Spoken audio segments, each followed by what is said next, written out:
So good morning everyone and I welcome you all to Saurabh Pandey UPSC YouTube channel के अंदर। So if you are preparing for civil service examination, इस channel से ज़रूर से जुड़ें और डिस्कस करते हैं आज के जो टॉपिक्स हैं। यूनिफॉर्म सिविल कोड, कुछ ब्रीफ में चीज़ें डिस्कस करेंगे, उत्तराखंड में लागू हुआ है। So this is related with polity, ठीक है, ये पॉलिटी से जुड़ा हुआ टॉपिक आपके लिए बनता है।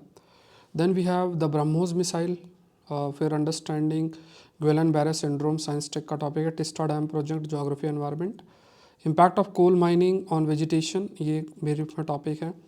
वास्प 127B, ये आपका साइंस टेक का टॉपिक है। क्यों ना, ये आपका एनवायरनमेंट और एग्रीकल्चर का टॉपिक है। और फिर जो मेंस का क्वेश्चन मैं आपको प्रोवाइड करता हूँ that is there. So question देख लो, uniform civil code is a step towards ending social pollution and not social diversity. ठीक है, सोच के लिखना पड़ेगा। देखो, जो आंसर आप लिखो ना, उसमें थॉट, आपको जो थॉट्स हैं वो आपके निकलने चाहिए। इट्स नॉट लाइक कि मतलब कोई चीज़ डायरेक्ट है और आपको प्रोविजंस या बेसिक चीज़ आपको लिखनी है, उसमें ऐसा राइटिंग स्किल का इतना रोल नहीं है। Here you have to learn the things, you have to understand the things कि अच्छा ठीक है, ये एक आयाम है, इस पर सोच कर लिखना है, बहुत ही बैलेंस भाषा का इस्तेमाल करना है। You need a language maturity, for that you can be part of आकलन प्लस, ठीक, जहाँ पे आप अपने आंसर्स को अपलोड कर सकते हैं सौरभ पांडे CAC ऐप के अंदर, और आप ज्वाइन कर सकते हैं। 50% ऑफ ऑफर एक्टिव है। क्वेश्चन देख लो, 5 AM सीरीज प्लीज़ मिस मत करना। अगर आप 26 की भी तैयारी कर रहे हैं, 25 की भी तैयारी कर रहे हैं तो amyloid protein and peptides play a pivotal role in various neurodegenerative diseases. Amyloid proteins are soluble polypeptide capable of forming fibrillars. इसको करना, तो ये टॉपिक्स मैं 5 AM सीरीज़ के अंदर डिटेल में डिस्कस करता हूँ। 5 AM सीरीज़ जो सुबह 5 बजे, अभी वीक में 4 दिन अपलोड हो रही है, तो वो आप लोग प्लीज़ गो थ्रू हो जाएं। ठीक है, इसका आंसर हम लोग लास्ट में डिस्कस करेंगे। ऐसा हाईएस्ट लेवल के टॉपिक्स आपको उसके प्रति अवेयरनेस आपके अंदर होना चाहिए। एटलीस्ट आपका माइंड थॉट जो है उधर जाना चाहिए कि ऐसे टॉपिक्स बनते हैं। रिपब्लिक डे ऑफर आपका कंटिन्यू है, ठीक है। तो अगर आज आप नहीं जुड़े हैं, जरूर से जुड़ें। Download Saurabh Pandey CAC app. इसमें बेसिक कोर्सेस मैं आपको बता देता हूँ। एक तो मेंटरशिप प्रोग्राम आपका है, इस पर लाइव क्लासेस हैं, ठीक है। इसके अलावा देखो, prelims crash course includes everything, फिर मेंटरशिप प्रोग्राम भी है, हिस्ट्री रिवीजन बैच भी है, सुपर 10 में 10 फुल लेंथ टेस्ट है। PT 730 की बात करें तो 2 इयर्स प्रीलिम्स करंट अफेयर्स है। ये बहुत इंपॉर्टेंट कोर्सेस हैं आपके लिए। साइंस टेक का कोर्स है, तो कल मैंने लेक्चर साइंस टेक में भी डाल दिए हैं। तो ये बहुत इंपॉर्टेंट है, सारे के सारे कोर्सेस मिस नहीं करना है। अगर आप कहीं भी प्रिपरेशन कर रहे हो तो ये चीज़ें आप थोड़ा सा एक्स्ट्रा अपने प्रिपरेशन में ऐड कर लें, आपको ज़्यादा एडवांटेज ही होगा। कंटेंट की क्वालिटी में डिफ़र करता है, कम समय में अच्छा कंटेंट आप अवेल कर पाएंगे, ठीक है। तो यहाँ पे देखते हैं पहला topic, Uttarakhand adopts uniform civil code की बात इसमें किया गया है, ठीक है। नंबर याद रखना 90579 वाला, ये आप पॉज करके देख लेना, ठीक है। यूनिफॉर्म सिविल कोड का देखो, पहली चीज़ तो आपके माइंड में ही आना चाहिए कि जब हम यूनिफॉर्म सिविल कोड की बात करते हैं इसका क्या मतलब है। देखो, हमारे देश के अंदर यूनिफॉर्म क्रिमिनल कोड है। क्रिमिनल कोड का मतलब अगर कोई क्राइम करता है, इररेस्पेक्टिव वो किस उसका सोशल बैकग्राउंड है या उसका रिलीजियस बैकग्राउंड है, उस पर सेम लॉ लागू होगा। तो ये यूनिफॉर्म क्रिमिनल कोड तो है हमारे पास। मतलब क्रिमिनल कोड के लिए या जो क्राइम से रिलेटेड लॉ है वो वेरी नहीं करता है। जैसे भारतीय न्याय संहिता, पहले IPC CRPC ये सब थे। तो बट हमारे देश के अंदर जो यूनिफॉर्म सिविल कोड की बात की, सिविल कोड का मतलब जो सिविल मैटर्स जैसे मैरिज, प्रॉपर्टी, इससे रिलेटेड जो है आपका पर्सनल लॉ का एप्लीकेशन है। जैसे मतलब मुस्लिम्स हैं या इस्लामिक जो रिलीजन को, इस्लाम रिलीजन को फॉलो करते हैं, है ना, या कुछ स्पेसिफिक रिलीजन्स की बात अगर हम करें तो they have their own laws जो इन चीज़ों को गवर्न करती है। तो देश के अंदर क्या, you need a uniform civil code.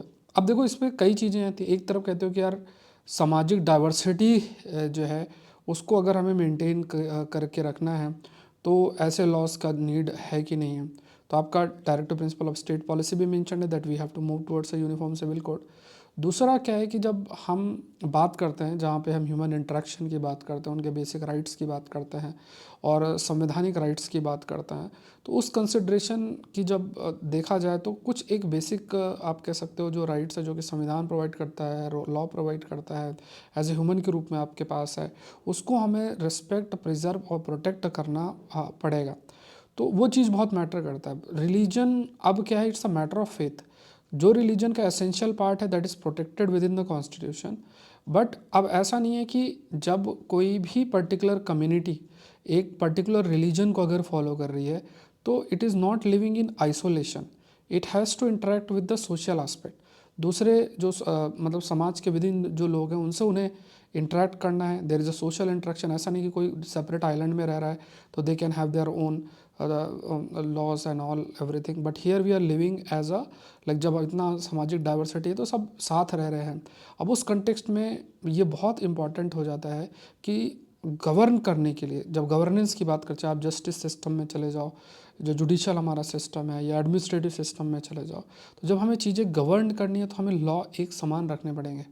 तो एक समान जब हम लॉ रखेंगे, अब जैसे मान लो अगर आप खुद सोचिए क्रिमिनल लॉज अगर वैरी करें कि इस पर ये लागू होगा उसमें वो लागू होगा, तो अपने चैलेंजेस हैं।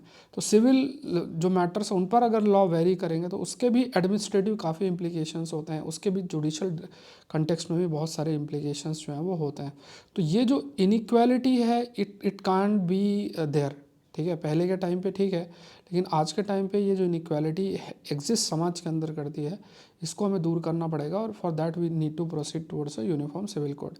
इसके ऊपर काफ़ी डिबेट डिस्कशन है। जो डिबेट डिस्कशन है, आपका भी व्यू पॉइंट हो सकता है अलग अलग, डिपेंडिंग अपॉन आपका किस टाइप से थॉट प्रोसेस है। तो उस कंसिड्रेशन की जब हम बात करते हैं तो उस पर डिबेट हो सकता है, but still we have to think other we want to respect and protect the rights of women, या किसी भी सामाजिक तबके की हम बात करते हैं जिनके राइट्स का डाइल्यूशन होता है because of the separate loss आपके अगर एग्जिस्ट करते हैं खास तौर से सिविल मैटर को, तो उसके लिए अब इट्स वेरी इंपॉर्टेंट कि एक बेसिक फ्रेमवर्क होना चाहिए as a uniform civil code, जो कि एप्लीकेबल होगा सभी पर, इररेस्पेक्टिव कौन कहाँ से बिलोंग करता है।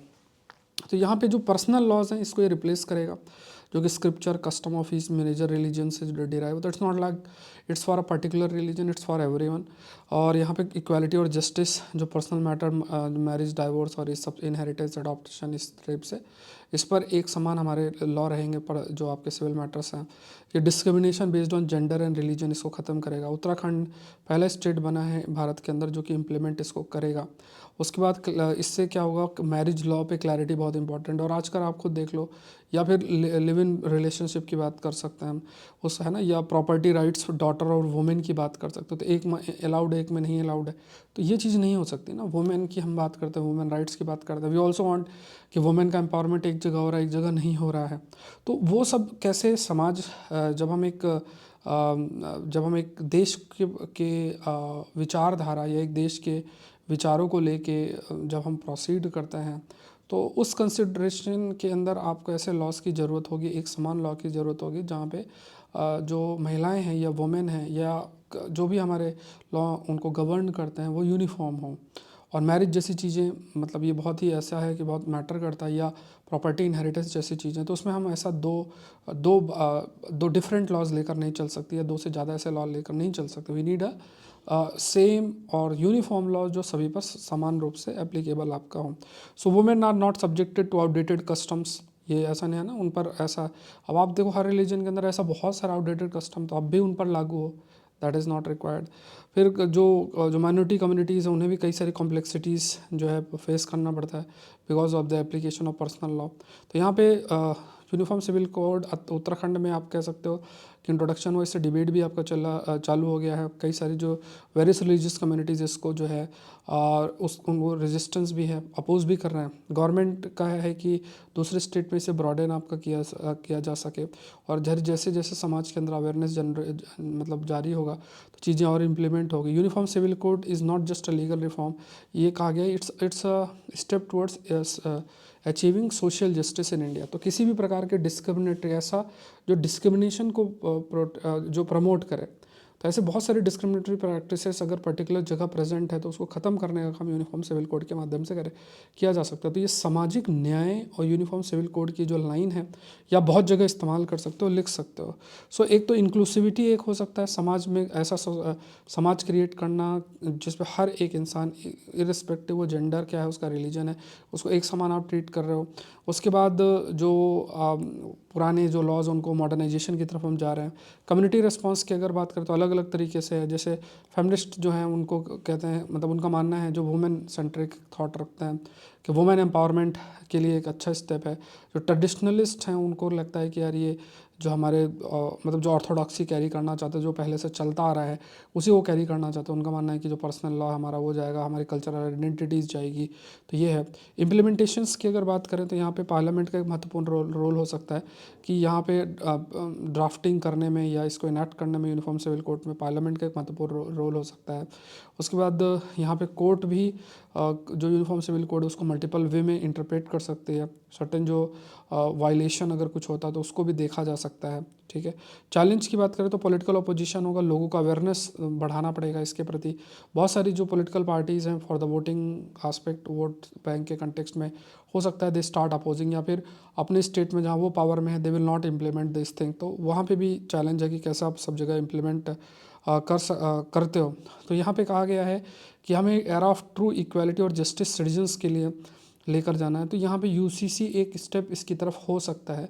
और अलग अलग जो स्टेक होल्डर्स हैं, मतलब किसी भी चीज़ को हम इम्पोज एकदम से नहीं कर सकते हैं। इरिस्पेक्टिव कौन किसका क्या थॉट प्रोसेस है, रिलीजियस एस्पेक्ट क्या है, इरिस्पेक्टिव का कौन कैरी करता है, we have to implement everything properly, सभी स्टेक होल्डर्स को साथ में लेकर। नेक्स्ट देखते हैं Indonesia naval delegation BrahMos office को विजिट करेंगे। तो इंडिया इंडोनेशिया के बीच में रिश्ते बहुत इंपॉर्टेंट हो रहे हैं। इंडोनेशिया का इंपॉर्टेंस भी बहुत है बिकॉज ऑफ देयर लोकेशन। एक इंडियन ओशन रीजन और पैसिफिक ओशन रीजन को जो जोड़ने का काम करता है वो इंडोनेशिया है। सो उसके साथ अगर हमारे रिश्ते अच्छे हैं तो ये हमारी कनेक्टिविटी के लिए भी बहुत हेल्पफुल है। सो ब्रह्मोस मिसाइल बनाने में इंडो रशिया कोलैबोरेशन है। ठीक है। और इसमें एक आपको याद हो तो MTCR जो है आपकी एग्रीमेंट, तो उसका हम हिस्सा भी बने थे, जिससे कि जो रेंज है ब्रह्मोस का आई थिंक अराउंड 400 किलोमीटर तक आपका इंक्रीज़ हो चुका है। और ये जो देश हैं अलग अलग वो चाहते भी है ब्रह्मोस जैसे मिसाइल को because of the China aggression. तो अपने सोवेरेनिटी को प्रोटेक्ट करने के लिए दे वांट कि ऐसा जो डिफेंस इक्विपमेंट है वो उन्हें मिले। At the same point of time Bharat के पास भी एक जो है कि वो केपेबल हो रहा है कि डिफेंस जो ये इक्विपमेंट्स इनको बेचा जाए। और है ना, जैसे आज के समय में देखा जाए कि डिफेंस टेक्नोलॉजी का अगर हमें एडवांसमेंट करना तो ऐसा नहीं कि सिर्फ हमारी आर्म फोर्सेस के लिए है, हम उसको अगर हम प्रोड्यूस कर रहे हैं तो हमको बेच भी सकते हैं जैसे वेस्टर्न कंट्रीज़ आपका करते हैं। तो यहाँ पे इंडोनेशिया का नेगोशिएशन भी, एक्विजिशन नेगोशिएशन आपका चल ही रहा है। सो इस पर बातचीत आपकी हो रही है लगभग $450 मिलियन का। उसके बाद फाइनेंशियल इम्प्लीकेशन है तो लाइक जो डील है लगभग 3,800 करोड़ की होगी। तो इंडो इंडोनेशिया डिफेंस रिलेशन को भी काफ़ी हाईलाइट करेगा और साउथ चाइना सी में जो चाइना का एग्रेशन है उसे भी काउंटर करने में और समुद्री सुरक्षा के लिए बहुत हेल्पफुल होगा, क्योंकि बहुत हाईली एडवांस ये मिसाइल आपकी हो सकती है। सो इंडिया इंडोनेशिया की जब हम बात करते हैं तो वहाँ पे भी जब इंपॉर्टेंस इंडोनेशिया की बात करो तो इंडो पैसिफिक, जिसमें इंडियन ओशन रीजन और till central Pacific Ocean region तक का पूरा इलाका इंक्लूडेड है। तो उस स्थिति के अंदर भी दोनों देशों के अंदर एक अच्छी पार्टनरशिप रिफ्लेक्ट करती है, क्योंकि डिफेंस एक ऐसी चीज़ है जहाँ पे आपस में कोऑपरेट करते हैं। तो it will help to counter China in mainly in the Indo Pacific region. Technical capabilities है तो यहाँ पे ये मैच 3 तक इसकी स्पीड जा सकती है, लगभग 400 किलोमीटर की इसकी स्ट्राइक है। और ये अलग अलग प्लेटफॉर्म्स, लैंड, समुद्र से, पानी से, एयर से इसको लॉन्च भी किया जा सकता है।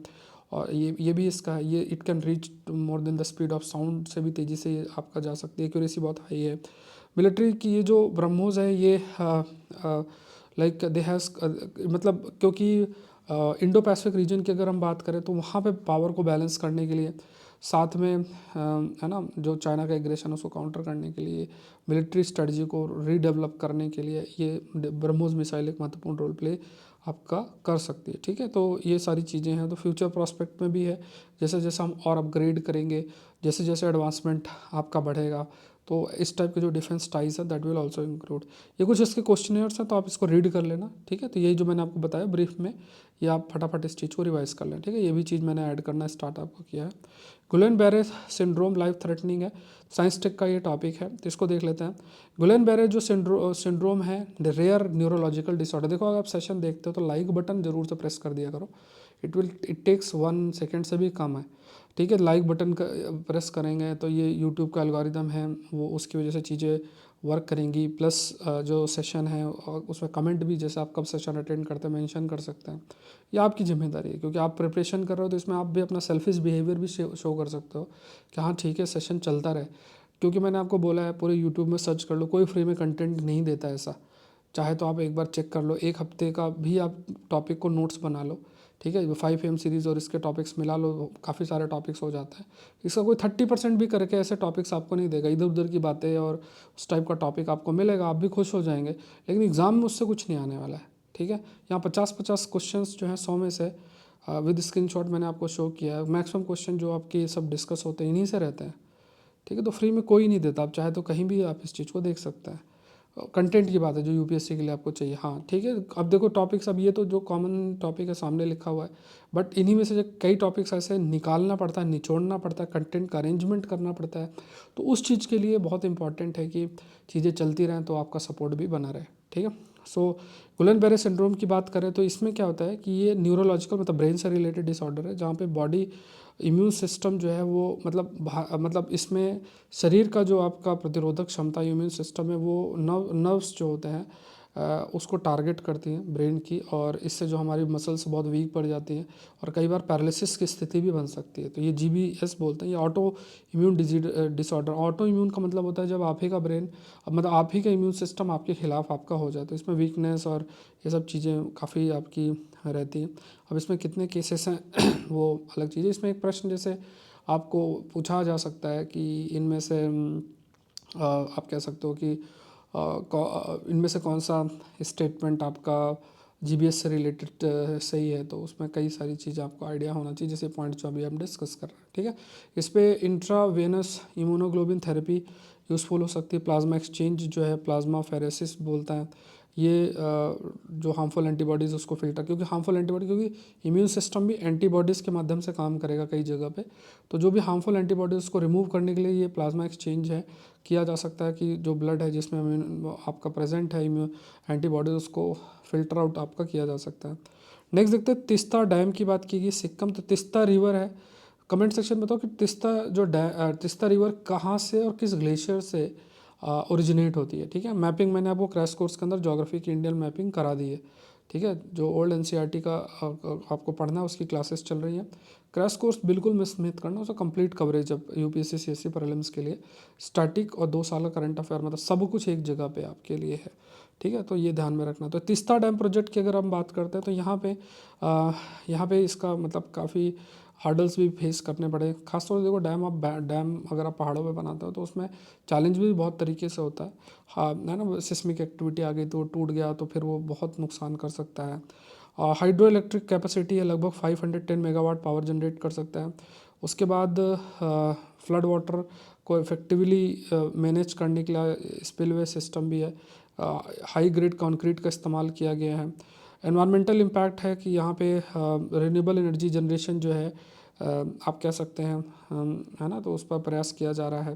हाइड्रो पावर आप डेवलप कर रहे हो, ऑल दो एनवायरनमेंट इसका एनवायरमेंटल मतलब क्योंकि आप जब डैम बनाते हो तो रिवर का जो फ्लो है या जो एनवायरमेंटल फ्लो है दैट इज़ अफेक्टेड।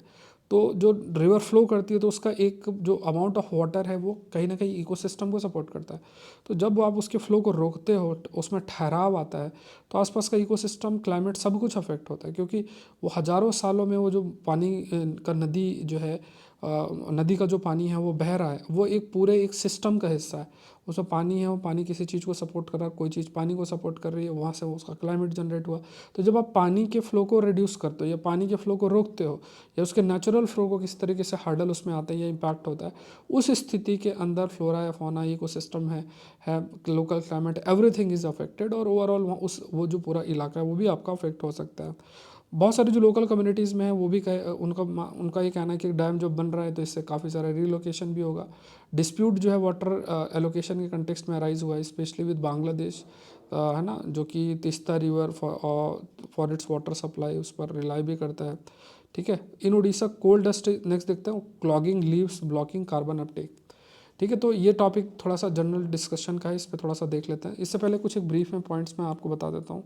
देखो कोई भी अगर आप प्लांट्स की बात करते हो ना, when talk about the plant, तो प्लांट में क्या है कि जैसे ये प्लांट आप देखोगे तो प्लांट में क्या है, जैसे ये प्लांट है और ये जो प्लांट है इसकी लीव्स हैं। लीव्स में क्या होता है, ये स्टोमेटा है और ये स्टोमेटा जो है गैसेस एक्सचेंज में बहुत हेल्प करता है। ठीक है, जैसे CO2 इनटेक करना, O2 रिलीज़ करना या मॉइस्चर रिलीज़ करना। ठीक है, जिसको हम एक शब्द यूज़ करते हैं दैट इज़ ट्रांसपीरेशन शब्द हम यूज़ करते हैं, use the term called as transpiration. तो ये चीज़ें होती हैं। अब इसमें क्या होता है कि जैसे मान लो कोल माइनिंग कहीं पे हो रही है। अब कोल माइनिंग की वजह से होता क्या है कि ये जो कोल माइनिंग है, because of that coal mining what basically is happening कि ये कोल आके उसके जो पार्टिकल्स होते हैं वो पत्तियों पे ऐसा ऊपर आके जम जाते हैं। जब पत्तियों पे आके ऐसे जम जाते हैं तो इसमें क्या है कि जो रिक्वायर्ड मतलब जैसे सूरज की सॉरी जैसे बहुत सारी चीज़ें जो रिक्वायर्ड होती है, चाहे गैस का एक्सचेंज हो, सूरज की रोशनी हो, तो क्योंकि ये पूरा क्लॉग हो जाता है स्टोमेटा और पूरा पत्ती के ऊपर धूल सी हो जाती है। तो इससे क्या होगा कि ये जो आपका मेटाबॉलिक फंक्शन है जिसमें प्लांट्स के अंदर यू कैन से चीज़ें एंटर कर रही हैं थ्रू दीज स्टोमेटा। एक और होता है पोर जिसे हाइड्रोथॉट्स बोलता है। तो ये जो एंट्री हो रही है ये आपकी रुक जाती है। इससे पूरा जो फोटोसिंथेसिस का प्रोसेस है प्लांट्स का वो अफेक्ट होता है। तो अगर आपसे पूछा जाए कि जो माइनिंग एक्टिविटी है उसका एनवायरमेंटल इम्पैक्ट क्या पड़ता है, तो देख सकते हैं। तो यहाँ पे एक तरफ तो देखो कार्बन कोल माइनिंग हो रही है। अब कोल की वजह से आप जलाओगे तो कार्बन एमिशन भी होगा। लेकिन आप ये भी देखो जहाँ माइनिंग हो रही है उसकी वजह से क्या इम्पैक्ट पड़ रहा है। तो जहाँ माइनिंग हो रही है उससे जो ये पार्टिकल्स जो इकट्ठा हो जाते हैं पत्तियों के ऊपर, उससे आपका जो CO2 प्लांट्स के द्वारा एब्जॉर्ब किया जाता है और एटमॉस्फेयर में अमाउंट ऑफ जो CO2 को एब्जॉर्ब प्लांट के द्वारा और फिर उसको रिकन्वर्ट ऑक्सीजन में किया जाता है वो बहुत अधिक है। तो वो जो प्लांट की कैपेबिलिटी है वो रिड्यूस होगी। जब वो रिड्यूस होगी तो जो amount of green house gases हैं आपकी एटमॉस्फेयर के अंदर वो बढ़ती चली जाएंगी। और इससे क्या होगा, आपकी अर्थ की ग्लोबल वार्मिंग होगी। फिर इम्पैक्ट आप सभी को पता है, ग्लोबल वार्मिंग है, अर्थ का एवरेज टेम्परेचर बढ़ेगा तो बहुत सारे जो एक्सट्रीम इवेंट्स हैं वो भी देखने को मिलेंगे। ठीक है, तो ये थोड़ा अंडरस्टैंडिंग आपको ध्यान में रखना। अभी यहाँ पे जैसे जो जर्सुगुडा है वहाँ पे उसके कंटेक्स्ट में ये आपका बताया गया है।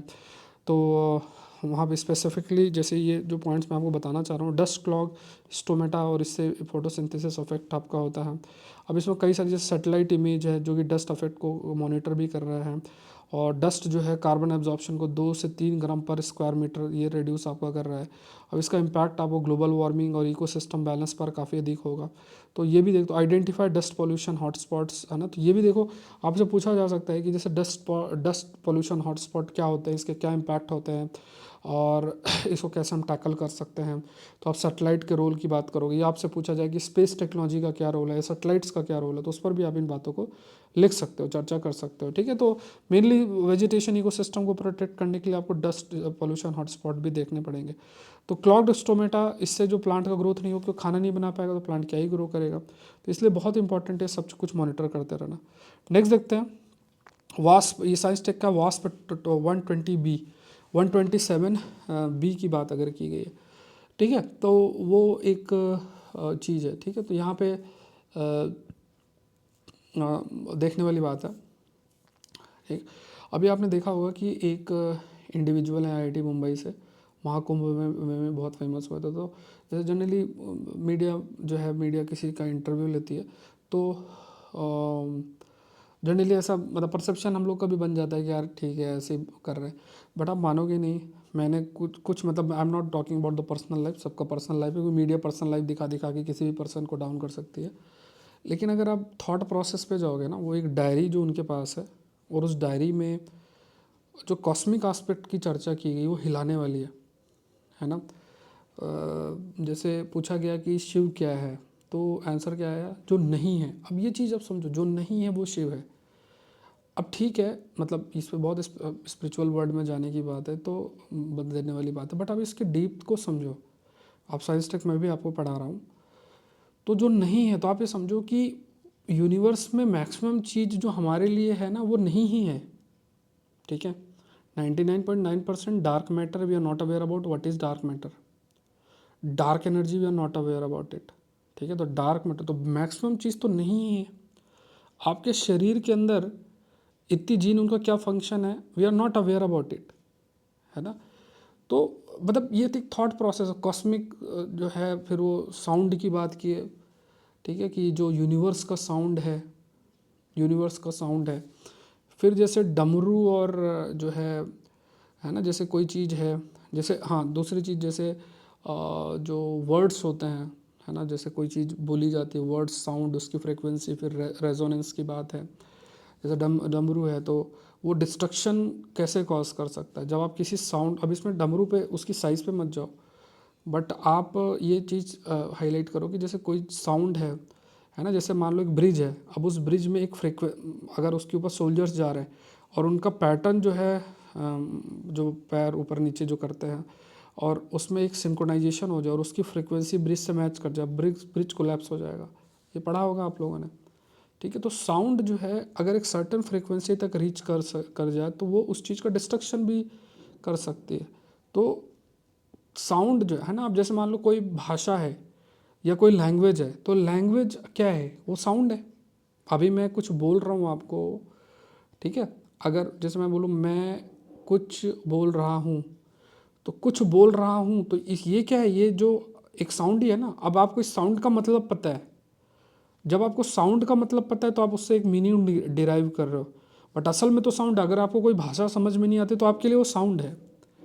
तो उस साउंड को समझना, फिर उस साउंड को मीनिंग देना, सिमिलर साउंड को जोड़ना, उस सिमिलर साउंड को जोड़ के भाषा क्रिएट करना, ये साइंटिफिकली जब देखा जाए तो संस्कृत के बारे में बात हो रही है, ठीक है। तो और उस पर्टिकुलर साउंड जनरेट, आप पर्टिकुलर साउंड जनरेट करोगे, उस पर्टिकुलर साउंड को जनरेट करते हुए, है ना, if you are able to generate that sound, तो उस साउंड को आप एक लेवल तक जनरेट कर सकते हो जिससे कि अगर आप कोई चीज़, है ना, suppose if I am creating a particular sound और वो किसी चीज़ से मैच हो जाए, है ना, तो उससे हम कोई मतलब उसका उसका दूसरा अफेक्ट के लिए भी हम उस साउंड को कर सकते हैं। अब वो साउंड पर्टिकुलर वे में कैसे करें, उन्हीं से रिलेटेड चीज़ें होती हैं, जैसे मंत्रा शब्द जिसके लिए इस्तेमाल करें। तो यहाँ पे जब आप रिलीजियस आस्पेक्ट की जब हम बात करते हैं ना, तो उसमें scientific aspect, spirituality, scientific aspect और इन चीज़ों को कैसे जोड़ा जाए, ठीक है, तो जिससे हम चीज़ों को रैशनैलिटी के साथ समझें, तो एक बड़ा, एक आप कह सकते हो कि सोचने वाली बात है। मैंने भी कुछ ऐसे एक दो मतलब जो क्लिप्स होती है ना वो सुना, तो इट्स मतलब मैंने कहा कि वो मीडिया के पर्सनल लाइफ किसी के में जाओगे तो अलग चीज़ है, आपका ओपिनियन वो अलग कर सकता है, बट जो कंसेप्ट है ना वो बहुत बहुत ज़्यादा डेप्थ में है।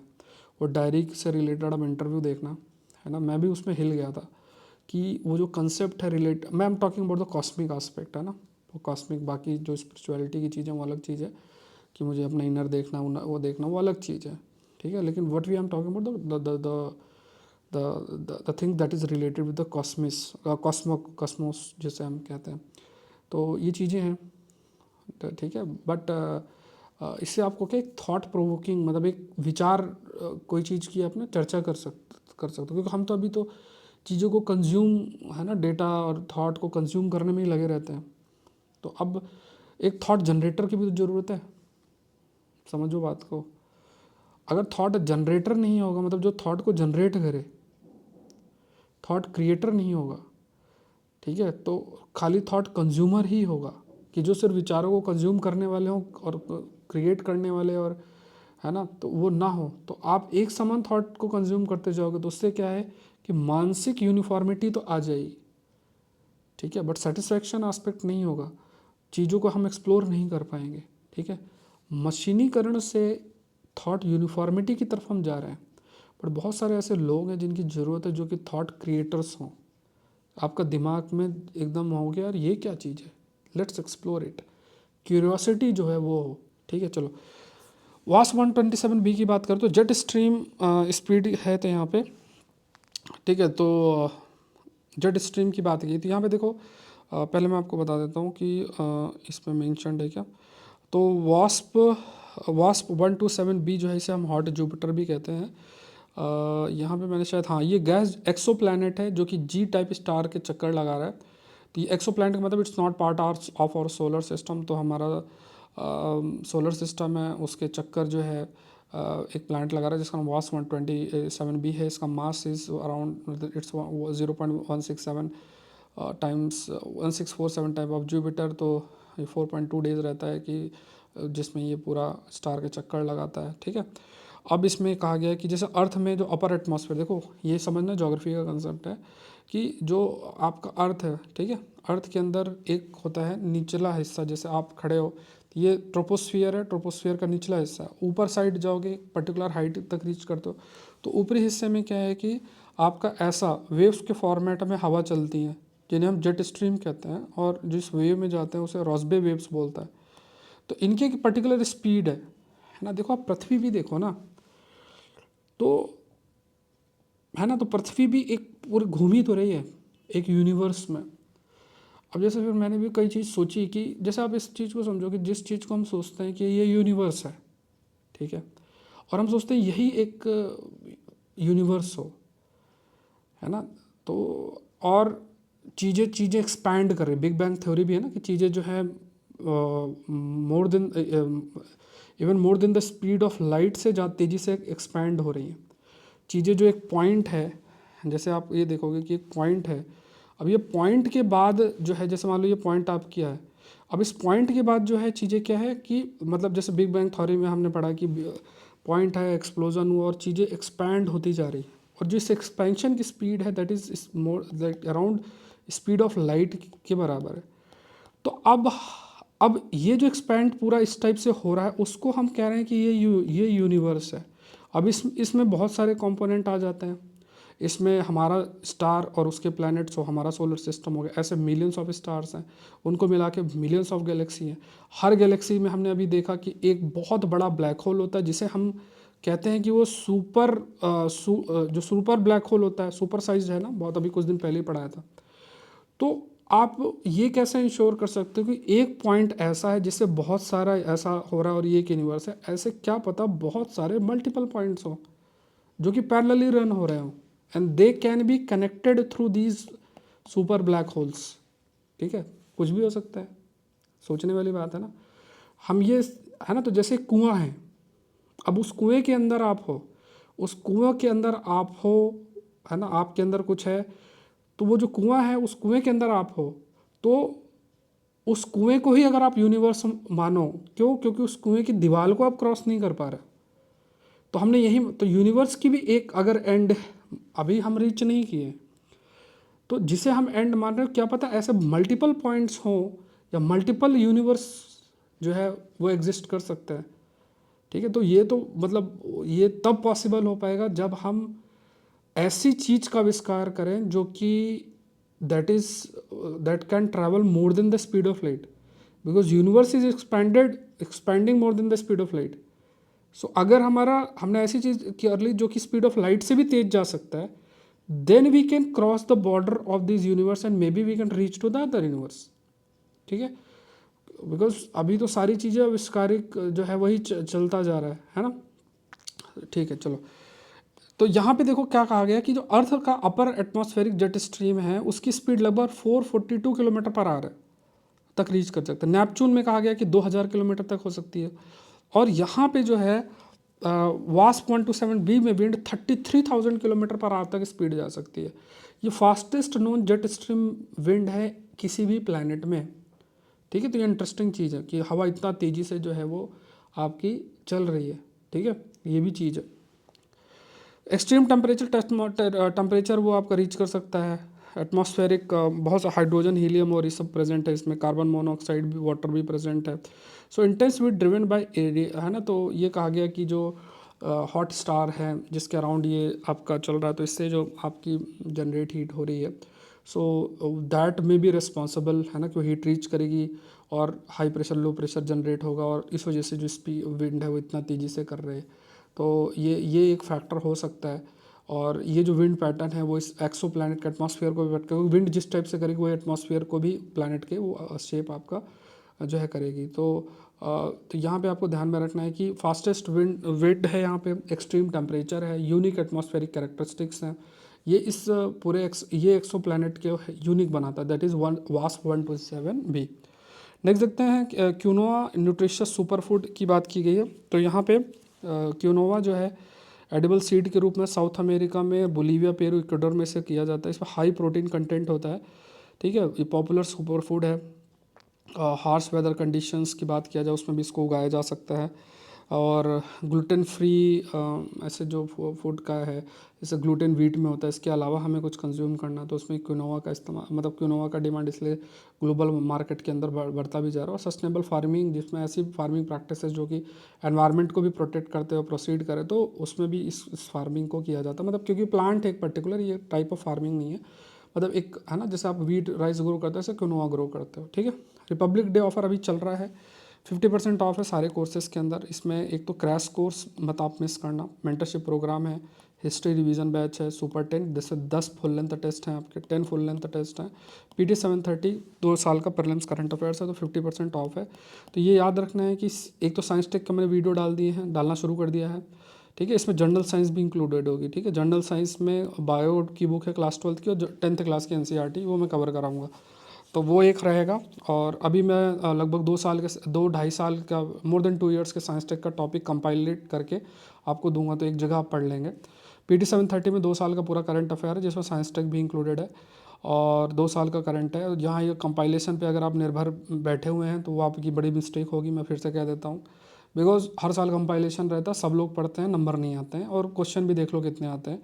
तो इस पर नहीं है, ये चीज़ें आपको करनी पड़ेगी अगर सक्सेस मतलब आपको सक्सेस की तरफ जाना है, तो कंटेंट आपको वो करना ही पड़ेगा, ठीक है। उसके बाद सुपर 10 में 10 फुल लेंथ टेस्ट है, 10 टेस्ट आप दे लीजिए, that is more than sufficient. Static और वो दोनों ही है। प्रीलिम्स क्रैश कोर्स में सब कुछ इंक्लूडेड है अगर आप प्रीलिम्स क्रैश कोर्स का हिस्सा। मेंटरशिप प्रोग्राम में, क्योंकि आप ही लोगों ने मैसेज में और ये सब किया था, तो मैंने एक लॉन्च किया, ज़्यादा प्राइस नहीं है। लाइव क्लासेस होंगी जिसमें पूरा शेड्यूल दे रखा, आप कैन गो थ्रू इट, तो ये आप लोग देख लें। और अगर आपको डाउट है कितने सेशन आए हैं, तो ये सेशन आप ये लिंक कॉपी करके PDF से आप ये देख सकते हैं। इसमें मैंने पूरा विद स्क्रीनशॉट शो किया कि सेशन से हम लोग के पिछली बार अराउंड 50 के आसपास प्रश्न थे विद स्क्रीनशॉट, जिस मैक्सिमम क्वेश्चन को आप यूट्यूब में टाइप करके सर्च कर सकते हैं, क्योंकि एग्जाम से पहले अपलोडेड वीडियोस हैं। ये कोर्सेस आप देख लो, सारे के सारे हैं। आप सौरभ पांडे CSE इस ऐप को गूगल प्ले स्टोर से डाउनलोड कर लें। इस वेबसाइट पे जा सकते हैं, सौरभ पांडे UPSC, यहाँ पे ऑल कोर्सेज में क्लिक करके आपको कोर्सेज एक्सप्लोर करने पड़ेंगे। आप लैपटॉप में भी क्लासेस देखना चाहें तो लॉगिन कर सकते हैं, ठीक है। और ये चीज़ें हैं। इस सेशन का PDF आपको मिल जाएगा, अलग से टेलीग्राम चैनल, डिस्क्रिप्शन बॉक्स में लिंक है। क्वेश्चन देख लो, ये सारे क्वेश्चन का एक्सप्लेनेशन मैं 5am सीरीज़ में करता हूँ, तो उसी में हम लोग डिस्कस करेंगे। फिलहाल इसका आंसर C है। 5am सीरीज़ जो मॉर्निंग में आती है, ऐसे टॉपिक्स को थोड़ा आप रीड करने की हैबिट डालें, बिकॉज जब आप ऐसे रीड करते तो आपका माइंड थोड़ा खुलेगा, और आपका थोड़ा माइंड यूज टू होगा कि अच्छा ठीक है, कोई कॉम्प्लेक्स टॉपिक्स अगर हैं तो उनको भी आपका माइंड एब्जॉर्ब करना शुरू कर पाएगा। कैसे टॉपिक्स कैसे रीड करना है, कैसे हैंडल करना है, और कैसे इनके प्रति एप्टीट्यूड डेवलप करना है, ठीक है। Uniform civil code is a step towards ending social pollution not social diversity. 10 number को आपको लिखना है और इसको एग्जामिन करके लिखना है। ऐसे टॉपिक को बहुत बैलेंस होकर लिखना है। कोई क्वेरी है तो इस नंबर पर आप मैसेज कर दें, 9057921649। मिलता है नेक्स्ट सेशन में। Thank you everyone, thank you.